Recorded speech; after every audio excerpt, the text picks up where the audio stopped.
तेज खबर 24 में इस वक्त की बड़ी खबर रीवा जिले के देवतला से है, जहां अब देवतला स्थित भगवान भोलेनाथ मंदिर में दर्शन करने के लिए दर्शनार्थियों को ड्रेस कोड का पालन करना पड़ेगा।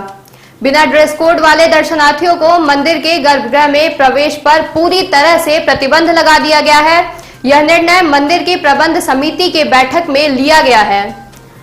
तो यह है इस वक्त की बड़ी खबर रीवा जिले के देवतलाव स्थित भगवान भोलेनाथ मंदिर से, जहां दर्शनार्थियों को अब भगवान भोलेनाथ के गर्भगृह में दर्शन करने जाने के लिए ड्रेस कोड का पालन करना पड़ेगा। इसका निर्णय मध्य प्रदेश विधानसभा के अध्यक्ष गिरीश गौतम की मौजूदगी में मंदिर की प्रबंध समिति के बैठक में लिया गया है। भगवान भोलेनाथ के गर्भगृह में दर्शन के लिए जाने वाले दर्शनार्थियों को अब ड्रेस कोड के तौर पर पर्दनी, धोती और कुर्ता या कुर्ती पहननी पड़ेगी, जबकि महिलाओं को साड़ी पहननी पड़ेगी। जींस बेल्ट पहने लोगों पर पूरी तरह से प्रतिबंध लगा दिया गया है। यह पूरा निर्णय मंदिर की प्रबंध समिति की बैठक में लिया गया है। हम आपको बता दें कि किसी भी दर्शनार्थी को अब भोलेनाथ के दर्शन करने के लिए उनके गर्भगृह में प्रवेश करने के लिए ड्रेस कोड का पालन करना पड़ेगा।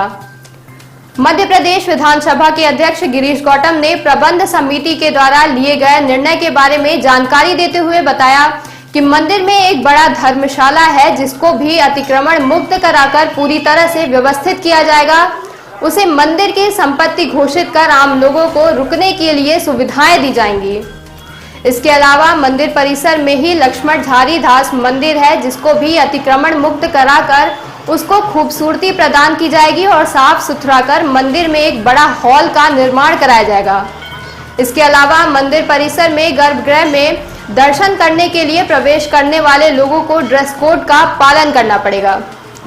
विधानसभा अध्यक्ष ने बताया कि उनका एक और बड़ा प्रयास है कि शिवरात्रि में प्रदेश भर में बड़े दर्शनार्थी पर्यटक स्थलों में जिस प्रकार से 3 दिवसीय बड़े कार्यक्रम का आयोजन किया जाता है, उसी प्रकार से देवतलाय में भी महाशिवरात्रि पर्व पर बड़े कार्यक्रम का आयोजन किया जाए। किया मंदिर के लिए अभी कल मंदिर की जो प्रबंध समिति है उसकी बैठक हुई। मैं भी उसका सदस्य होने के नाते मैं भी बैठक में था। तो उसमें 3-4 प्रस्ताव पारित हुए हैं।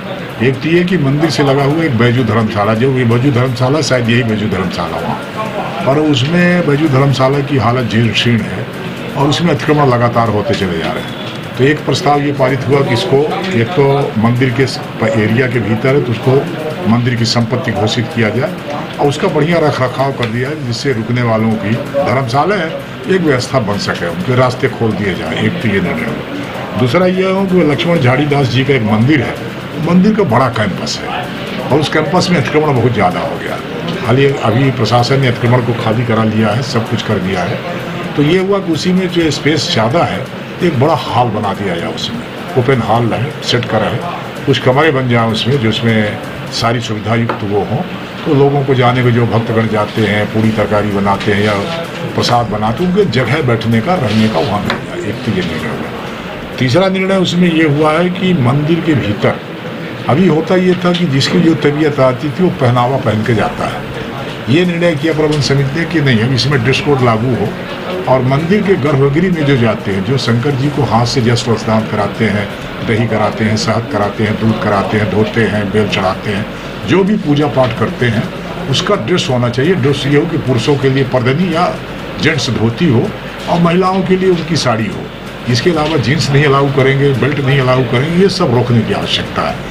तो ये करके निर्णय हुआ है और बाकी और उसको सुंदर बनाना है, सड़कों को ठीक करना है, जो गेट है वो ठीक करना है।